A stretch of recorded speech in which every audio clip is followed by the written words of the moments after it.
I'm here with Skindred. How you doing, guys? Yeah, great. Excellent. Mics in front of you. Just preoccupied with colouring in. I will explain. We're actually doing these colouring books for Teenage Cancer Trusts. So they're while we're doing the interview, they'll be busy colouring in, and we'll be raffling it off for charity afterwards. Cool. So, how was your journey up from South Wales? Well, we came from Brighton via Gatwick via London. So you went right around the houses? Yeah, we were going around the houses. It took about 7 or 8 hours yesterday, which was lovely. Absolutely gorgeous. It does take a little while to get up here, doesn't it? It does, yeah. It does, yeah. Really does. Yeah. I came across from Nottingham, but I managed to do it in three and a half hours. From Nottingham. Oh, that's pretty good. Yeah, so that's it wasn't too bad. But you guys played Hammerfest a couple of years ago. Yeah, we were there last year, How are you finding Hard Rock Hell compared to Hammerfest? Oh, I actually, I really like the accommodation here. Yeah, it was a lot better than... It's really nice, yeah. It's really nice. I gotta say, guys, I've broken my green. You got already. So if we wrap that yeah, off, it's too small. Yeah, I'm on it. Might be able to manage that. So, have you guys managed to check any other bands out yet? You can be... Saw Arthur Brown last night. Yeah. Did you see that? Yeah. I missed it. I was over here during Arthur Brown, but did he set his hair on fire at all? No, but his face was actually painted bright green. Bright green. Yeah, and orange actually. Is there anyone else you're looking forward to checking out? I want to see Black Star Riders. Yeah. Yeah. Oh, that's going to be awesome. They're going to be wicked. Really cool. I think that, that's going to be our pre-show ritual, watching a bit of Black Star Riders. You don't get to say that every day, do you? No.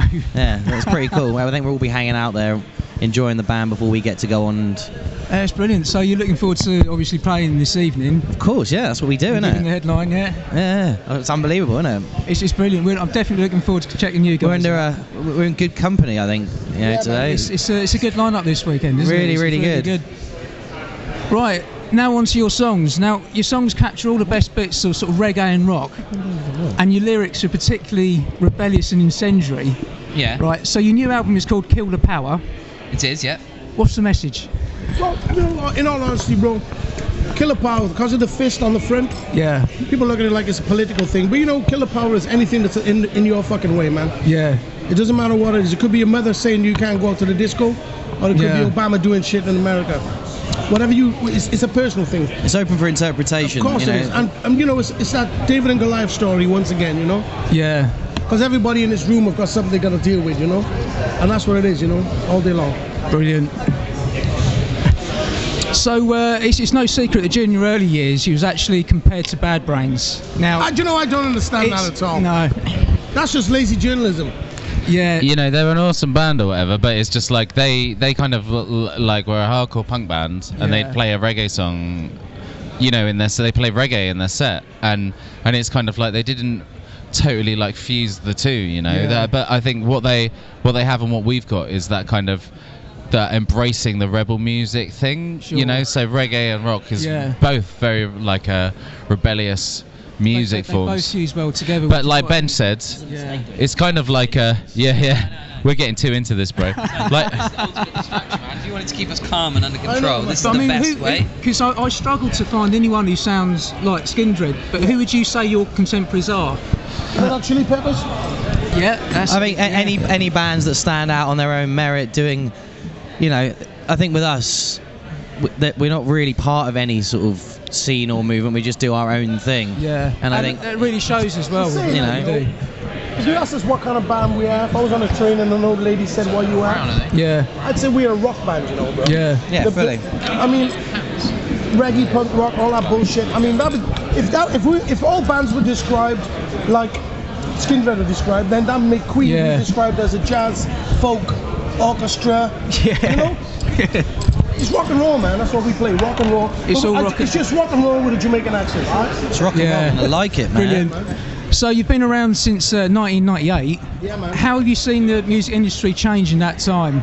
And have you had to change the way you guys work as well? Well, everything's got to be changed. Due to the internet thing, everybody got to change. We all have to change, everybody. I mean, we've never changed though. What we do, but the business changed. Yeah, business has changed. Yeah, I think I think when music downloading came along, a lot of bands started freaking out and stuff. I mean, I think it's harder to make a living out of this, and it's than it used to be, you know. That's the thing, when you grew up, you imagine rock stars, you know, living in, everyone had a mansion. It's just not that way now. But now, in a lot of respects, I think, especially within the rock community, I think it's more real because, you know, what's the point of making music and like not doing something you love if you're not going to make money from it necessarily? Exactly, you know, like really, what's the point? So now, I mean, in some respects, it's quite liberating, you know, that you can finally like kind of like make art again, and rather than it just be commerce. Going back to what music used to be. Exactly. It got commercialised. Yeah, exactly. Well, you think like recorded music's only been around 100 years.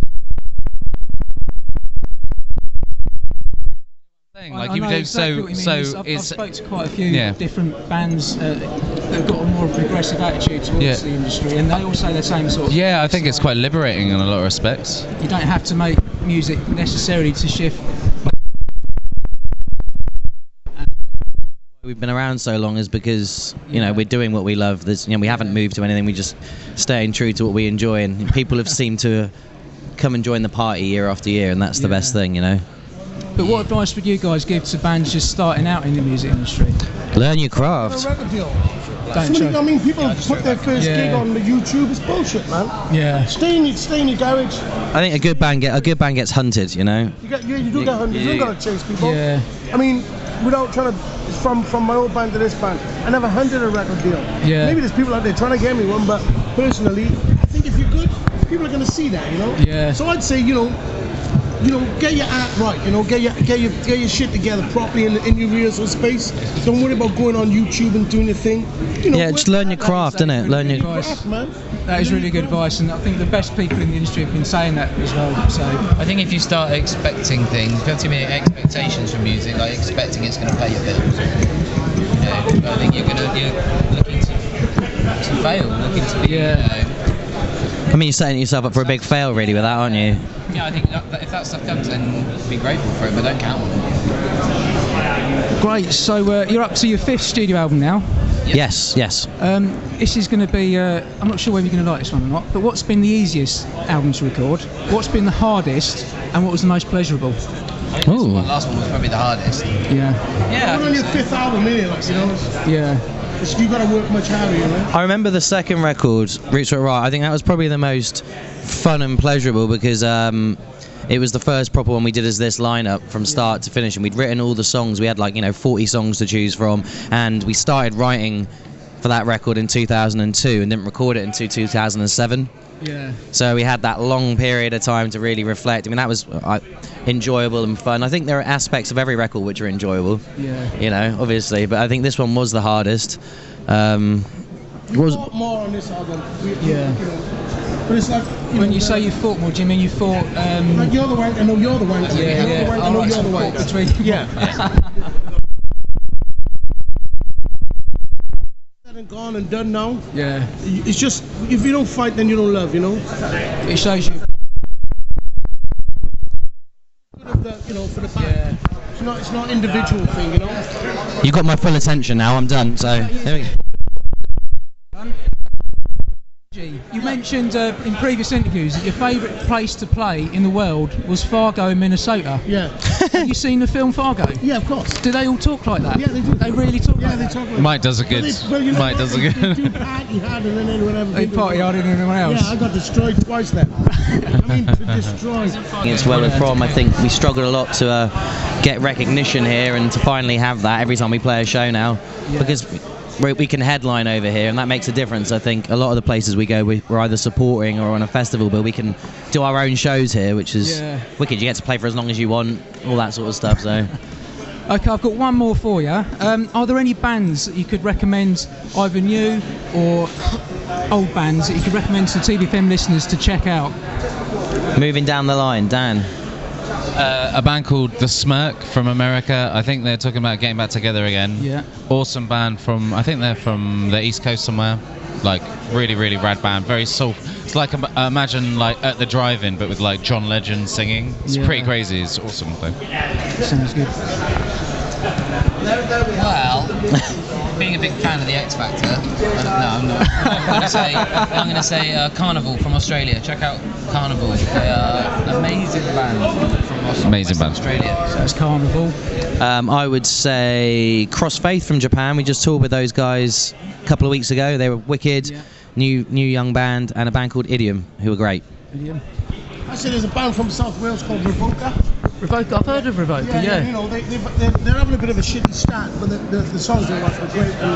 You know, they're a great live act. Yeah, I'd definitely say them. Yeah, man. Brilliant. Well, Skindred, thank you very much. Looking forward to hearing Kill the Power. Awesome. Thanks for letting I us just colour wonder if in. you could do a quick little thing and just look in the camera and say, we're Skindred and you're listening to TBFM. We're Skindred and we know where you live. We're Skindred and you're listening to what? TBFM. TBFM. Thank you very much, guys.